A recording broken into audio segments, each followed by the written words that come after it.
अभी रामविलास पासवान जी का क्या किया? सामाने उठा के फेंकवा दिया। बताइए बताइए, इतने बड़े नेता और उनका उनका एक मूर्ति लगा दिया घर में। वो सही हो या गलत हो वो अलग विषय हो सकता है, लेकिन इतना भी दर्द नहीं रहा कि रामविलास जी का सम्मान करें। और क्या किया कि सामान फेंकवा दिया। उन्हीं का बेटा चिराग पासवान समूचा फोटो डाला कि हमारे पिता को रौंद दिया गया। अब पिता को रौंद दिया गया, बेटा मुकुट लेके बैठ गया। पकड़ुआ राजनीतिक कार्यकर्ता से राजनीति होगा कि जिसकी चिता रखी हुई थी बेंगलुरु में। प्रधानमंत्री जी, आपके पास एक शब्द नहीं थे आतंकवाद के खिलाफ, जिसकी शहादत हो गई, और आप वहां पर हेलीकॉप्टर उड़ा रहे हैं, फोटो खिंचवा रहे हैं। उस आतंकवाद के शिकार परिवार के घर पर जाने का आपको के पास समय नहीं है। एक ट्वीट तक आपने उसके परिवार के लिए नहीं किया, और ये तेजस उड़ा रहे हैं। लज्जा नहीं लगता है? नमस्कार, आप देख रहे हैं 4 PM बिहार और मैं हूं अभिषेक मिश्रा। देखिए, हमारे साथ जेडीयू के कद्दावर नेता, पार्टी के मुख्य प्रवक्ता नीरज कुमार हैं। जेडीयू की तरफ से भीम संसद का आयोजन किया गया है और कहा यह जा रहा है, इस भीम संसद को लेकर जो मायने निकाले जा रहे हैं वो मायने ये निकाले जा रहे हैं कि जेडीयू दलित वोटरों को और मजबूती से साधने के लिए इस तरह के कार्यक्रम कर रही है। और नीतीश कुमार ने जीतन राम मांझी और चिराग पासवान का इलाज ढूंढ लिया है। सर, भीम संसद को लेकर इस तरह के मायने निकाले जा रहे हैं कि जातीय समीकरणों को और मजबूती से साधने के लिए जीतन राम मांझी और चिराग पासवान की काट के तौर पर इतने बड़े पैमाने पर भीम संसद का आयोजन जेडीयू ने किया है। माननीय जीतन राम मांझी जी, चिराग पासवान तो राजनीति के छोटे प्यादे हैं। अरे हमारी लड़ाई तो देश के संविधान की रक्षा का है। डॉक्टर भीमराव अंबेडकर के कद को खत्म करने की तैयारी हो रही है। एक तरफ भारत रत्न दे रहा है, दूसरे तरफ नए संसद भवन का जब उद्घाटन होता है तो अंग्रेज का दलाल, अंग्रेज से माफी मांगने वाला सावरकर को अगरबत्ती नरेंद्र मोदी दिखा रहे हैं, और डॉक्टर भीमराव अंबेडकर का तो वीर हो गया सावरकर, और शहीद आजम भगत सिंह क्या थे। तो जो संविधान निर्माता हैं उन पर कहीं ना कहीं अपरोक्ष रूप से उनके व्यक्तित्व पर हमला है। और डॉक्टर भीमराव अंबेडकर पिछड़े जो क्षेत्र है, चाहे वो पिछड़ा समाज रहा हो, पिछड़ा क्षेत्र रहा हो, इसके विकास की वो वकालत करते थे। लेकिन भारतीय जनता पार्टी देखिए क्या कर रही है। कहता है, दावा नरेंद्र मोदी का है कि 70 वर्ष में जो कोई नहीं किया वो हम किए। हाँ नरेंद्र मोदी जी, आपने यह किया। 70 वर्ष में पहली बार जनगणना नहीं हुआ। जनगणना नहीं होने से जो दलितों को संसद में और विधानमंडल में जो आरक्षण मिलता है उस पर संवैधानिक संकट खड़ा होने वाला है। यह मुद्दा अभी नहीं बन पा रहा है कि भाई विधानसभा और लोकसभा में क्या होगा इनके आरक्षण का। और उनकी आबादी बढ़ी तो उनका दायरा बढ़ता, उनके सीटों की संख्या बढ़ती, तो उसको रोकने की साजिश है। दूसरा, जो दलित में जिनका सम्मान था, डॉक्टर भीमराव अंबेडकर का अपमान किया। बाबू जगजीवन राम देश के उप प्रधानमंत्री रहे हैं 1988-89 से, जहां तक मुझे स्मरण है। बाबू जगजीवन राम छात्रावास योजना चल रहा था, उसको नरेंद्र मोदी ने बंद कर दिया। क्या यह गुनाह है कि जगजीवन राम जी के नाम के आगे में बाबू लगा हुआ था तो न रहे बांस न बजे बांसुरी। तीसरा महत्वपूर्ण पक्ष यह है कि जैसे माननीय नीतीश कुमार जी ने जाति सर्वे की रिपोर्ट जारी किया और वह इस रिपोर्ट में लगभग आया कि 19% दलित है, तो 20% हमने आरक्षण का दायरा कर दिया।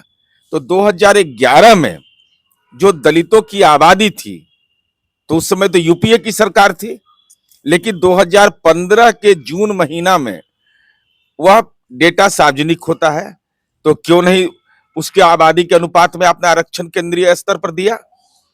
तो भारतीय जनता पार्टी की जो वैचारिक सोच है ना, वह सीधे तौर पर दलितों के अपमान का है।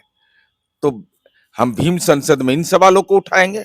हमारी उपलब्धियां हैं, हमारी उपलब्धियों पर हमको गर्व है, लेकिन महत्वपूर्ण है कि देश की राजनीति में अभी संविधान निर्माता डॉक्टर भीमराव अंबेडकर के व्यक्तित्व, दलित विमर्श के नेता जितने नेता हैं, अभी रामविलास पासवान जी का क्या किया, सामाने उठा के फेंकवा दिया। बताइए बताइए, इतने बड़े नेता और उनका उनका एक मूर्ति लगा दिया घर में। वो सही हो या गलत हो वो अलग विषय हो सकता है, लेकिन इतना भी दर्द नहीं रहा कि रामविलास जी का सम्मान करें। और क्या किया कि सामान फेंकवा दिया। उन्हीं का बेटा चिराग पासवान सबूचा फोटो डाला कि हमारे पिता के को रौंद दिया गया। अब पिता को रौंद दिया गया, बेटा मुकुट लेके बैठ गया। अभी तो भाई पिता पुत्र का मामला, उसमें हम कुछ बोल नहीं सकते हैं, हमको बोलने का अधिकार नहीं है। लेकिन हम लोग की परंपरा रही है कि हर पुत्र अपने पिता का सम्मान करता है। लेकिन सर, जातीय समीकरणों के साधने की कोशिश बीजेपी की तरफ से भी हो रही है। पहले यादव समाज का सम्मेलन बीजेपी ने किया, उसके बाद बुनकर तांती समाज का सम्मेलन बीजेपी ने किया। कल देखिए, भारतीय जनता पार्टी, इसका मतलब हिंदू की पार्टी नहीं है, जात का पार्टी हो गया। बीजेपी सनातन धर्म का ना सम्मेलन करेगा। बीजेपी को अधिकार किस बात का है कि चुट्टा कमंडल त्रिशूल लेके लोग आवे, शिखा रखे, टिक्का रखे, त्रिपुंड धारण करे, उसका सम्मेलन करता तो बीजेपी के चाल चरित्र के हिसाब से नजर आता। अब देखिए, कल एगो सम्मेलन किया, वही बुनकर तांती सम्मेलन की बात। अब बताइए ना, मैंने उस सभागार को बुक करने में लगा होगा कितना, 5 लाख लगता है कि नहीं, कितना लगता है हम नहीं जानते हैं। आज जितना सिपाही था नेताजी के सुरक्षा में, उतना आदमियों नहीं था। अब ये हालत है, इसका कारण क्या है? सामाजिक सवालों पर लोग जानते हैं। अब बताइए, कहा यादव सम्मेलन कर रहे गोवर्धन पूजा में, उसका कैपेसिटी कितना है? 10,000 का, कहा 20,000 को मेंबर बना दिए। अब बताइए, तो ऐसा हुआ है कहीं कि इस घर में रहने के लिए अगर 5 रूम है तो 5 रूम में 10 आदमी रह सकता है, हम कहें कि 300 आदमी इसमें रह जाएगा। खाली झूठ बोलता है भाई, झूठो बोलने में पकड़ा जाता है। अब नित्यानंद राय जी गृह राज्य मंत्री हैं, सुनते हैं कि उन्हीं के नेतृत्व में, हिम्मत देखिए, कलेजा भी बहुत है। सुशील मोदी जी को, उन सब को, सब भाषण भी दे रहे हैं। हम करीब बाप रे बाप, इतना कलेजा में तो दम सबको नहीं हो सकता है। और वहां कह रहा है कि हम लोग को बुला के लाया है पान बुनकर तांती के सवाल पर, यहाँ दूसरे राजनीतिक बात बोल रहा है। प्रतिकार भी लोग कर रहे हैं कि पकड़ुआ राजनीतिक कार्यकर्ता से राजनीति होगा। चूंकि जाति सर्वे की रिपोर्ट होने के बाद भारतीय जनता पार्टी बेनकाब हो गई है। नित्यानंद राय ही कल कह रहे थे कि जेडीयू टूट जाएगी, ललन सिंह विजेंद्र यादव अलग हो जाएंगे। नहीं, उसका कारण क्या है ना, देखिए समझना चाहिए। भारतीय केंद्रीय राज्य मंत्री हैं, तो अभी राम रहीम को ये लोग छोड़वा के लाए हैं पैरोल पर। वो बलात्कारी नहीं है, बलात्कारी हत्यारा, राजस्थान चुनाव को प्रभावित करने के लिए।